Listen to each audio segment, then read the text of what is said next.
The cruelest prison is the one you build with your own desperation. Folks, look at what happens when someone stops valuing you. You start chasing harder. You text first. You explain more. You bend your boundaries. You give your time, your energy, your peace, and even your self-respect to a person who treats you like an option. And deep down you know it is breaking you, but you keep hoping one day they will wake up and finally see your worth. My friend, that is not love. That is a trap. Real love does not make a man feel small. Real love does not leave him begging for attention, shrinking himself, and waiting for crumbs of affection like they are a full meal. So today we are going to change the move. You will stop dancing for their approval. You will learn how to see the warning signs. Step back with power. Guard your kingdom. Let absence speak and become the prize again. Not through anger, not through revenge, through self-respect, discipline, and quiet, masculine control. By the end of this video, you will understand why the moment you stop proving your value is the moment your power starts coming back. And when they finally notice what they lost, you may already be too far above their indifference to care. If you are truly ready to stop chasing, protect your peace, and choose yourself today, subscribe to the channel. Let's get into it. Number 1. Stop chasing their approval. Folks, the moment you start chasing someone's approval, you hand them the keys to your peace. You stop standing like a man and start performing like a man hoping to be picked. You watch their tone, their replies, their mood, their little signs of attention, and you shape yourself around whatever keeps them close. That is not love. That is a prison with your own name on the door. Let's be honest. Most men do not lose their power all at once. They give it away in small pieces. One extra text after being ignored. One apology when they did nothing wrong. One yes when every part of them wanted to say no. One more chance given to someone who has already shown they do not value the effort. And after enough of those moments, a man looks in the mirror and barely recognizes himself. Think about Raymond, 56, from Chicago. He has been dating Angela, 51, for almost a year. In the beginning, she respected him. He had his work, his gym routine, his friends, his weekends. He was steady, but slowly, Angela became colder. She replied late. She cancelled plans.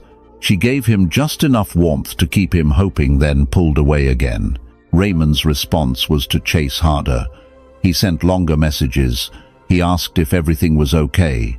He moved his schedule around whenever she had time.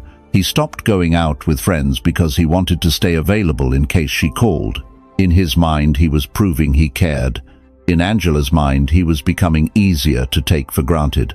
My friend, that is what chasing approval does. It teaches people that your value can be negotiated. It tells them they do not have to meet you halfway because you will cross the whole bridge yourself. It tells them your time is cheap, your energy is available, and your boundaries are flexible if they withhold affection long enough. A grounded man does not dance for applause. He does not twist himself into a shape that earns temporary attention. He knows that approval from someone who does not respect him is not a prize, it is bait. And once he understands that, he stops running on the treadmill. The file used the image of a lighthouse, and that image matters. A lighthouse does not chase ships. It stands firm, it shines. The right ships find it, the wrong ones pass by, and the lighthouse does not collapse because they kept moving. That is how a man with self-respect operates. He does not chase every person who fails to see his value. He becomes more rooted in it. If Angela pulls away, Raymond does not need to beg. He can notice the pattern, step back and return to himself, his body, his work, his purpose, his peace. If she values him, her actions will show it. If she does not, his chasing will not create real respect anyway. This is the truth. You cannot force someone to value what you keep giving away for free. You cannot make indifference become love by sacrificing more of yourself. People respect what is solid, rare, and self-possessed. When you stop chasing approval, your energy changes. You become calmer, sharper, less available to disrespect, more attractive to people who understand value, So stop dancing for their applause. Stand still. Let your worth speak without begging. A man who knows his value does not audition for someone too blind to see it. If this is the line you are drawing today, write this in the comments. I stop chasing. Stick with me, because the next part shows how to see the warning signs before red flags turn into chains. Number 2. See the warning signs. Folks, denial is comfortable because it lets you avoid the truth for one more day. But comfort can become a cage. The warning signs are usually not invisible. You feel them. You hear them. You notice the shift in tone, the shorter replies, the cancelled plans, the lack of effort, the way your presence no longer seems to matter the way it used to. The problem is not that you do not see the signs. The problem is that you keep explaining them away. Let's be real. A man will lie to himself when he is afraid of losing someone. He says she is just busy. She is stressed. She has a lot going on. Maybe I am overthinking. Maybe if I stay patient, she will come back around. And sometimes, yes, life gets heavy. People have bad weeks. But when distance becomes a pattern, when disrespect becomes familiar, when you are always the one reaching, bending, forgiving and adjusting, that is not a bad week. That is a warning. Epictetus said, "Do not seek for events to happen as you wish, but wish them to happen as they do, and your life will go smoothly." That is not weakness, that is reality. A stoic man does not argue with patterns because the truth hurts his feelings. He observes what is happening, not what he hopes is happening. He stops trying to decorate neglect with excuses. Think of it like a warning light on your truck. At first it is small, easy to ignore. You tell yourself you will deal with it later. Then the engine starts making noise. Still you keep driving. Eventually the whole thing breaks down, and now you act surprised. But the machine warned you. You just refused to respect the signal. Relationships work the same way. A woman who values you does not make you wonder all the time where you stand. She does not make consistency feel like a luxury. She does not leave you doing all the emotional labor while she gives crumbs and calls it connection. If every conversation feels like you are trying to pull warmth out of someone who used to give it freely, pay attention. Now, do not become paranoid. This is not about treating every delay like betrayal. It is about seeing patterns clearly. One missed call is life. Repeated avoidance is information. One cancelled plan can happen. Constant cancellations without effort to reschedule tell a story. A hard conversation is normal. Disrespect repeated without accountability is a line being crossed. The danger is that every time you ignore a warning sign, you teach the other person something. You teach them your boundaries are soft. You teach them your attention will remain available even when their effort disappears. You teach them they can give less and still keep access to you. And my friend, people often value what they have to respect, not what they can neglect without consequence. So start asking better questions. Am I respected here? Is the effort mutual? Do I feel calm or anxious after dealing with this person? Am I staying because this is healthy or because I am afraid of being alone? Those questions may sting, but they will wake you up. Seeing the warning signs is not about blame. It is about responsibility. You are responsible for what you tolerate. You are responsible for how long you keep driving with the warning light flashing. And you are responsible for choosing the road that protects your peace. If this is the clarity you are choosing, write this in the comments. I see clearly. Stay tuned, because the next part shows why stepping back with power can change the entire dynamic without begging for respect. Number 3. Step back with power. Folks, sometimes the strongest move is not another message. It is not another explanation. It is not one more attempt to make her understand how much you care. Sometimes the strongest move is to step back and let the empty space tell the truth you have been trying to say with words. Let's be honest. When someone stops valuing you, your first instinct is to move closer. You want to fix it. You want to prove your worth. You want to remind her of the good times, the effort, the loyalty, the man you have been. But the more you chase, the smaller you become in the dynamic. not because your love is weak, but because your energy flows towards someone who has stopped meeting you. Think about Kenneth, 57, from Phoenix. He had been seeing Maria, 52, for almost 10 months. At first, Maria was warm. She called first. She made plans. She laughed at his jokes and made him feel like he mattered. Then, slowly, she changed. Replies got shorter. Plans became vague.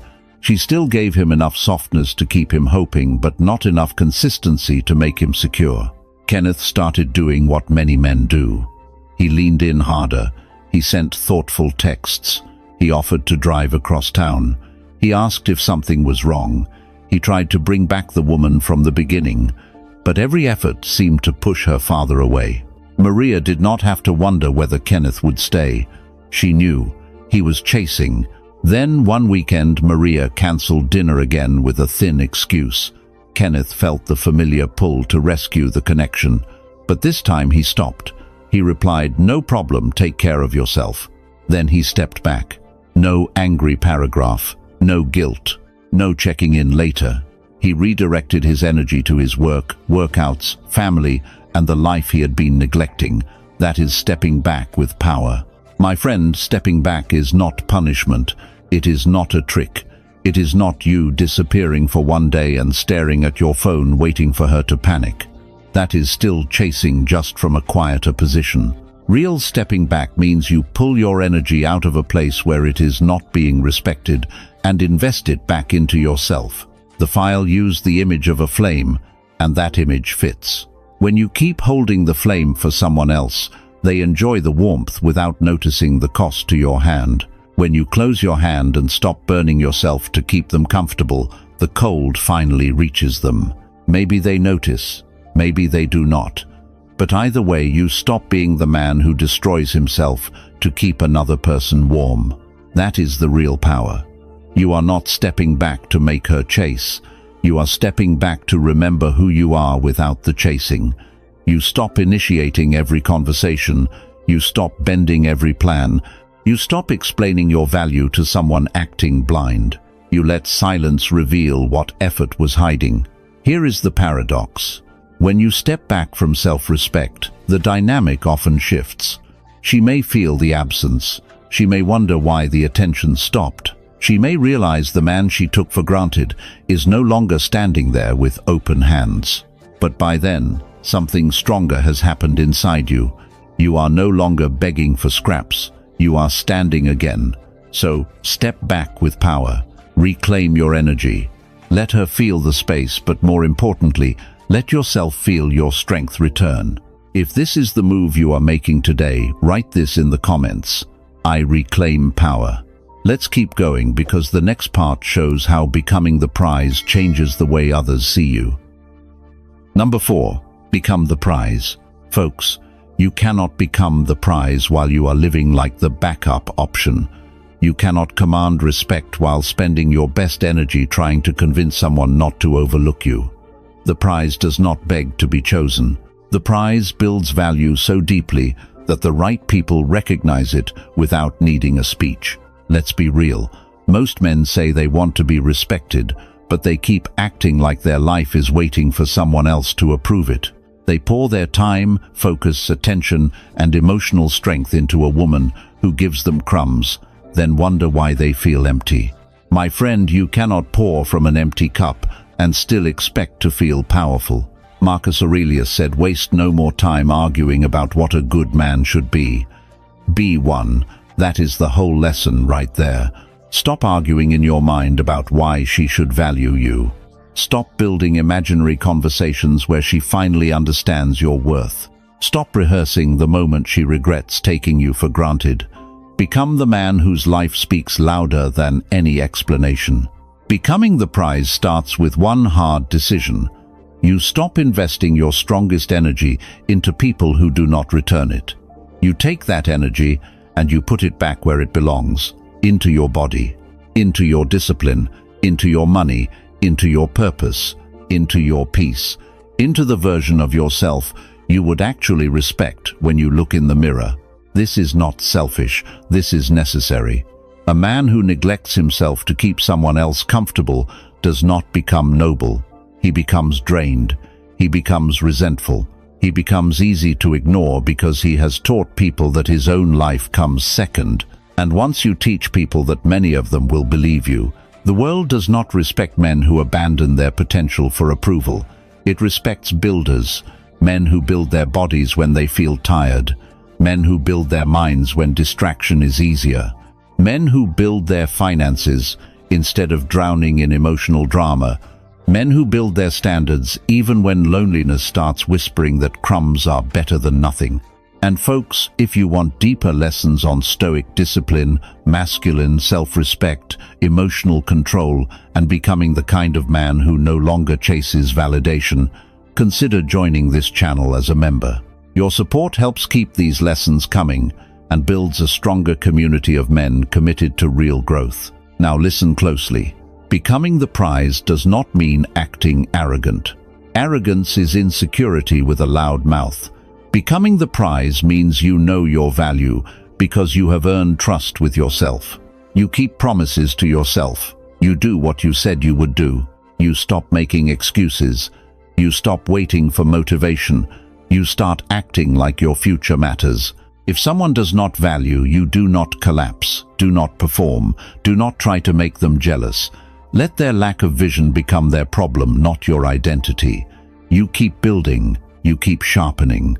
You keep becoming so grounded that their indifference no longer reaches the center of you. That is when everything shifts. People feel when a man has stopped begging and started building. They feel the change in his posture, his tone, his silence, his standards. He no longer asks, "Do you see my worth?" He lives in a way that makes the answer obvious. Become the prize by investing in yourself until chasing feels beneath you. Not because you are better than everyone, but because you finally stop treating your own life like it was less important than someone else's attention. If this is the man you are becoming, write this in the comments. I invest myself. Stay with me, because the next part shows how guarding your kingdom protects your peace, your energy, and your masculine power. Number 5. Guard your kingdom. Folks, a man without boundaries is a kingdom with open gates. Anyone can walk in, take his time, drain his energy, disturb his peace, and leave him wondering why his life feels so chaotic. The problem is not always that people are evil. Sometimes the problem is that you never told them where the line is. You never enforced it when they crossed. Let's be honest. When someone stops valuing you, they test your boundary. They cancel and wait to see if you still chase. They speak coldly and wait to see if you accept it. They give less effort and watch whether you keep giving more. If you stay silent and swallow disrespect, you are teaching them how low the price of access to you has become. Think about Gerald, 59, from Atlanta. He had been dating Patricia, 53, for almost 2 years. Patricia was charming when things were easy, but when Gerald expressed a need, she dismissed it. If he asked for consistency, she called him sensitive. If he wanted time together, she said he was pressuring her. If he said a certain tone bothered him, she turned it back on him and made him feel guilty for bringing it up. For months, Gerald kept backing down. He told himself he was being patient. He did not want conflict. He did not want to lose her. But each time he ignored his own boundary, Patricia learned that his standards were not firm. She learned that a little guilt could make him quiet. She learned that affection given at the right moment could reset the pattern. Then one evening, Patricia cancelled another plan at the last minute and acted like Gerald should simply accept it. This time he did not argue. He did not beg. He said, "That does not work for me anymore. If we make plans, I expect them to be respected." Then he ended the conversation and did not chase after it. That is guarding your kingdom. My friend, boundaries are not walls built from bitterness. They are guardrails built from self-respect. They protect your peace, your energy, your time, and your dignity. A boundary does not say, "I hate you." It says, "This is what I will and will not accept in my life." A weak man thinks boundaries will push her away. A grounded man understands boundaries reveal who belongs. The right woman may not love every boundary, but she will respect the man who can speak clearly and stand by his words. The wrong woman will resent your boundary because she benefited from your silence. And listen closely, a boundary without action is only a suggestion. If you say you will not tolerate disrespect, but you stay every time it happens, your words lose power.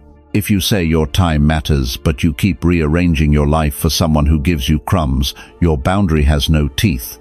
Being clear matters. Being firm matters more. You do not need to defend your standard for 30 minutes. Sometimes one sentence is enough. That does not work for me. I need consistency. I will not continue this conversation if disrespect is involved. Simple, calm, direct. Guard your kingdom like a leader. Do not leave the gates open for anyone who wants warmth without respect, closeness without effort, or access without accountability. Your peace is not public property.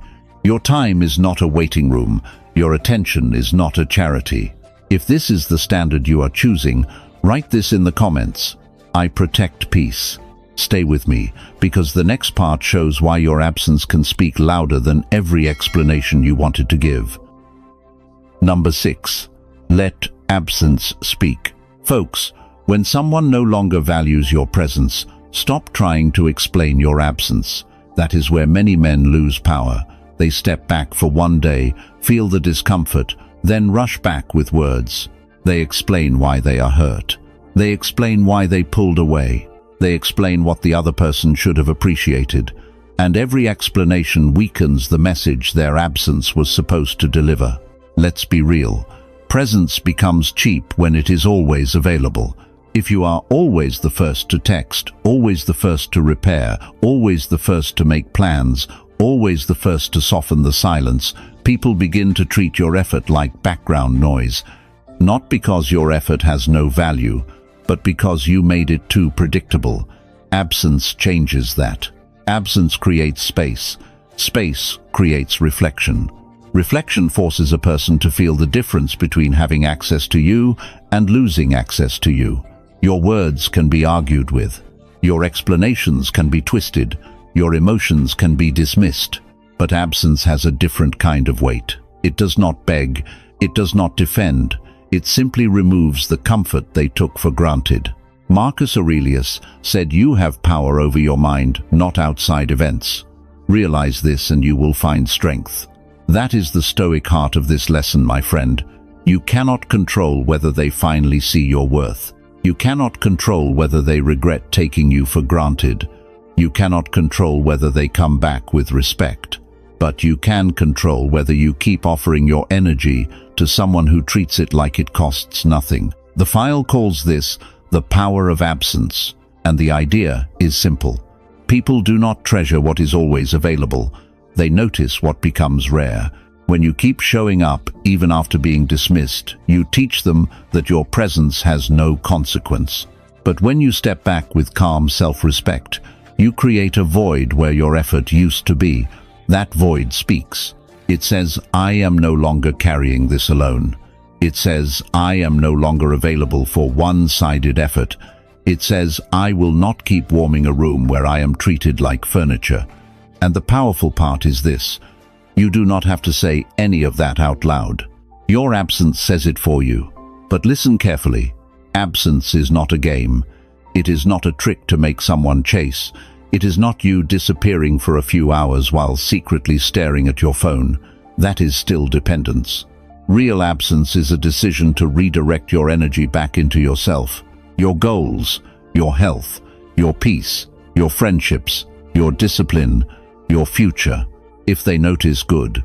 If they do not, that is also information. Because someone who cannot feel your absence after taking your presence for granted may have never truly valued what you were giving.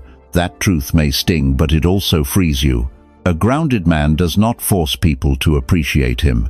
He removes himself from places where appreciation is absent. He does not slam the door. He does not throw insults. He does not create drama. He simply stops feeding a dynamic that drains him. So let absence speak. Stop filling every silence. Stop rescuing every connection. Stop proving your worth to people who have already shown they are comfortable receiving without returning. Your presence is valuable. Treat it that way. When you step back with self-respect, you are not losing power. You are recovering it. If this is the strength you are choosing, write this in the comments. I reclaim energy. Stay with me, because the next part shows how unshakable confidence makes you impossible to control with approval or rejection. Number 7. Build unshakable confidence. Folks, true confidence does not shout. It does not beg for attention. It does not walk into a room trying to prove it belongs there. True confidence is quieter than that. It is the steady belief that you are enough before anyone claps, texts back, chooses you, or notices your value. Let's be honest. Most men think confidence comes from the outside.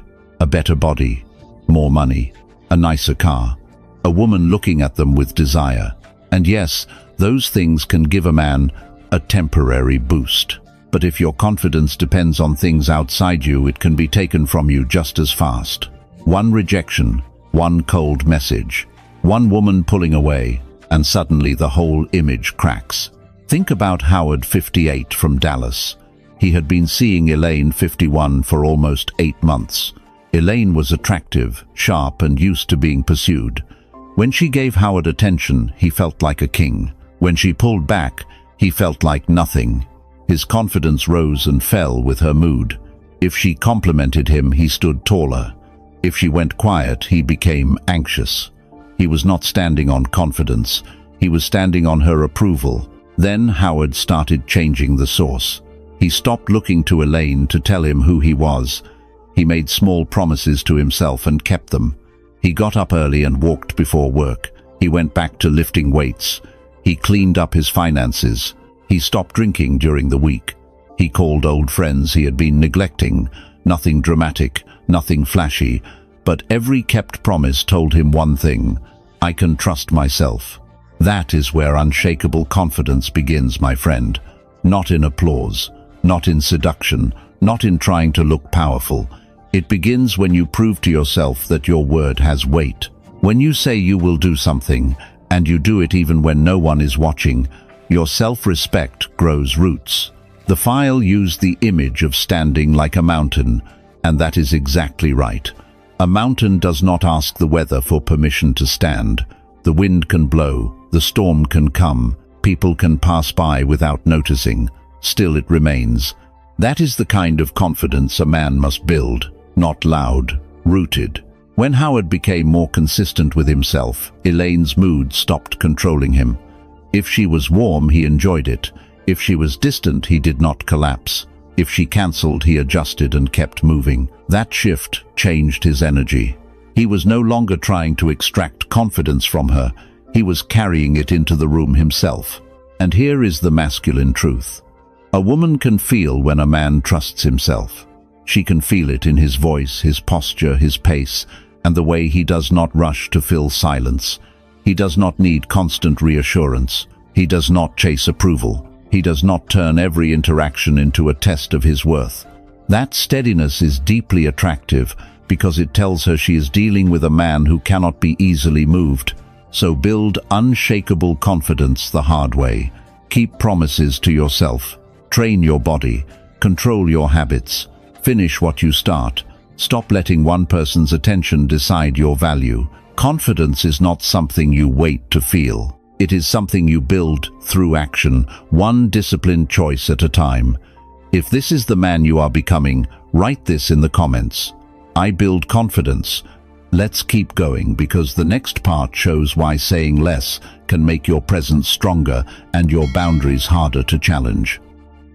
Number 8. Say less, command more. Folks, the need to over-explain yourself is often the first sign that you are doubting yourself.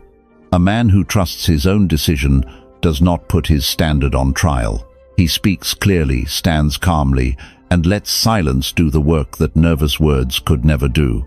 Let's be real. Many men lose power because they talk too much after they have already said enough. They set a boundary, then explain it for 10 minutes. They say no, then apologize 3 times.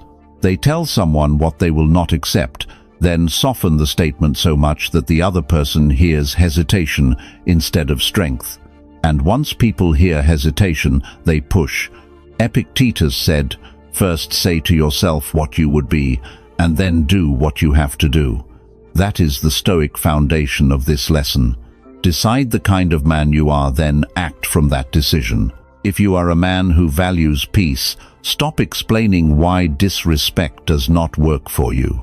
If you are a man who values time, stop defending why you will not waste it. If you are a man who values self-respect, stop asking permission to protect it. Over-explaining feels polite, but often it comes from fear.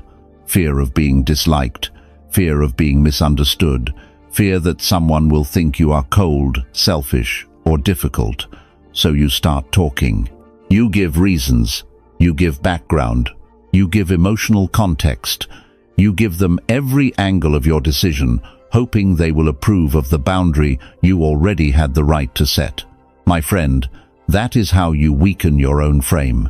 Think of it like standing in a courtroom when you are not on trial. The judge has no authority over you. The jury is not real.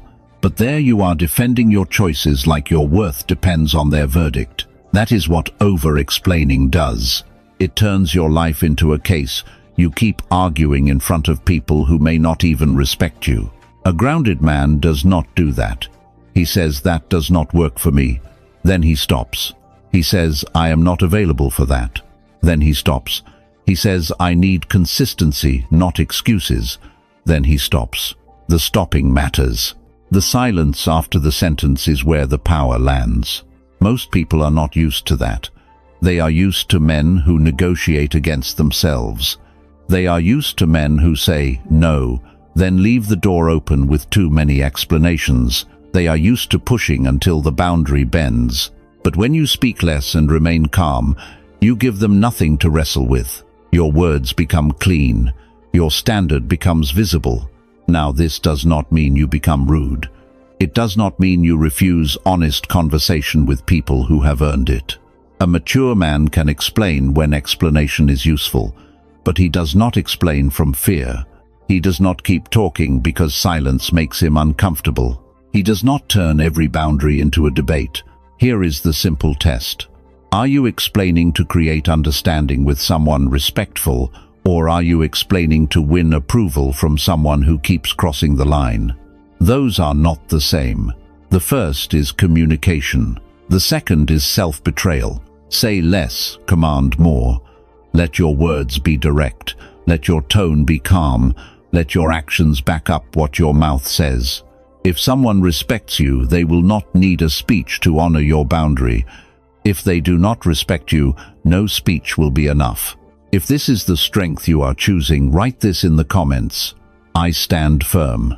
Stay tuned, because the next part shows why cutting dead weight can free the energy you need to build the life you actually deserve. Number 9. Cut the dead weight. Folks, you cannot climb higher while carrying people who keep pulling you down. At some point, a man has to stop calling dead weight loyalty.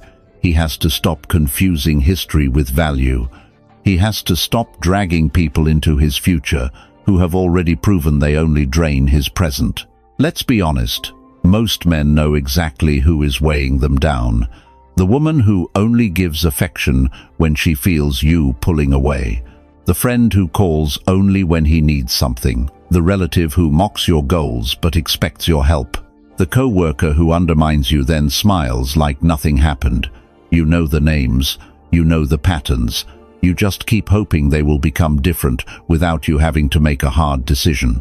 Think about Leonard, 58, from Nashville. He had been involved with Diane, 52, for over a year. Diane was attractive, charming, and emotionally intense. When things were good, Leonard felt alive. But when things were bad, she drained him completely. She dismissed his goals, questioned his confidence, and made him feel guilty for needing basic respect. Every time Leonard tried to step away, Diane gave him just enough warmth to pull him back. For months, Leonard carried that weight. His workouts became inconsistent. His sleep got worse. His focus at work dropped. He stopped seeing friends because all his emotional energy was spent trying to keep Diane stable, close, and pleased. He told himself he was being patient, but deep down he knew the truth. He was not being patient. He was carrying a relationship that was slowing his entire life down. That is what dead weight does, my friend. It does not always destroy you in one blow. It drains you in small ways. A little less energy, a little less confidence, a little less drive, a little less peace. Then one day you look around and realize you have delayed your own life trying to save a connection that kept weakening you. Cutting dead weight is not cruelty. It is survival. It does not mean you hate them. It means you finally love your future enough to stop letting the wrong people occupy it. You are not responsible for carrying every person who refuses to carry themselves. You are not required to keep giving chances to someone who turns every chance into another wound. Leonard finally made the hard move. He stopped answering emotional bait. He stopped defending his goals. He stopped trying to prove he was a good man to a woman who kept using his patience against him. He told Diane clearly that the dynamic no longer worked for him. Then he stepped away. No dramatic speech, no revenge, no endless debate. Just a man putting the weight down. At first it hurt. Of course it did. Dead weight can still feel familiar. A toxic bond can still have sweet memories attached to it. But after a few weeks, Leonard noticed something. His mornings felt lighter. His focus came back. His workouts improved. His friends saw him again. His life had more oxygen. That is the reward. When you cut what drains you, you create space for what builds you. Better people, better habits, better peace, better standards. So ask yourself right now, who leaves you exhausted? Who makes you doubt yourself after every conversation? Who takes your energy but gives nothing solid back? Who keeps you attached to a weaker version of yourself? Cut the dead weight, not with anger, with clarity, not to punish them, to free yourself. A man cannot become powerful while carrying people who benefit from his weakness. If this is the decision you are making, write this in the comments. I cut weight. Don't go anywhere, because the final part shows how subtle detachment gives you freedom without turning your heart cold. Number 10. Master subtle detachment. Folks, subtle detachment is not the same as not caring. A cold man shuts down because he is afraid to feel. A detached man stays open, but he does not let another person's choices own his peace. That is the difference. One is emotional armor, the other is freedom. Let's be honest. Most men cling because they think holding tighter will keep love from leaving. They watch every text, every tone, every small change in energy. They try to manage the woman's mood before she even explains it. They walk on eggshells not because the relationship is healthy, but because fear has taken the wheel.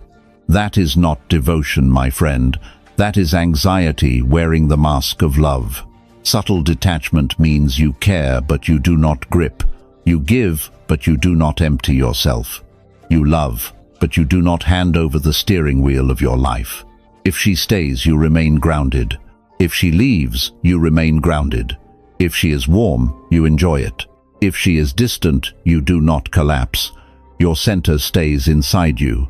Think of sand in your hand. The harder you squeeze, the more it slips away. But when your hand is open, relaxed and steady, what belongs there can remain without being crushed. Relationships work the same way. When you cling, you create pressure. When you detach with calm, you create space. And space reveals truth. The people who value you move closer with respect. The people who only enjoyed your desperation drift away, and that is not loss. That is clarity. This is where Stoicism becomes more than a quote. A Stoic man focuses on what he can control: his actions, his words, his boundaries, his discipline, his response. He does not waste his life trying to control another person's loyalty, desire, appreciation, or timing. He understands that peace built on someone else's behavior is fragile. Peace built on self-command is solid. Mastering subtle detachment starts in small moments. Do not chase a delayed reply. Do not beg for warmth from someone who keeps choosing distance. Do not turn every change in tone into a personal crisis. Pause. Breathe. Ask yourself, what is mine to control here? Then act from dignity, not fear. This does not make you passive. Detachment is not sitting back while someone disrespects you. It is the opposite. Because you are not desperate to keep them, you can see clearly. You can say, this does not work for me. You can step away without begging for permission. You can love someone and still refuse to lose yourself. That is the mature masculine path. Care deeply, but stand freely. Be present, but not imprisoned. Give your best, but do not worship the outcome. A man who masters this becomes difficult to manipulate because he no longer moves from panic. He moves from choice even when desire pulls hard and old memories try to soften his judgment at night. And here is the paradox. The less you cling, the more powerful your presence becomes. People feel when you are not trying to trap them, control them, or make them responsible for your worth. They relax around you. They respect you more. And if they leave anyway, you do not become smaller, you become wiser. Master subtle detachment. Let go of the need to hold too tightly. Your peace is not supposed to depend on someone else staying. Your worth is not supposed to rise and fall with their attention. Stand rooted, love with strength, release with dignity, and never again confuse fear with loyalty. If this is the freedom you are choosing, write this in the comments. I choose freedom today with strength. Folks, today's lesson was simple. When someone stops valuing you, do not keep shrinking yourself to earn their attention. Stop chasing approval, see the warning signs. Step back with power, guard your boundaries, and let your absence speak. You learned that real strength is not begging to be chosen. It is choosing yourself. It is building confidence, cutting dead weight, saying less, and mastering the kind of detachment that keeps your heart open, but your dignity protected. If you want deeper lessons on Stoic discipline, emotional control, self-respect, and masculine growth, consider joining this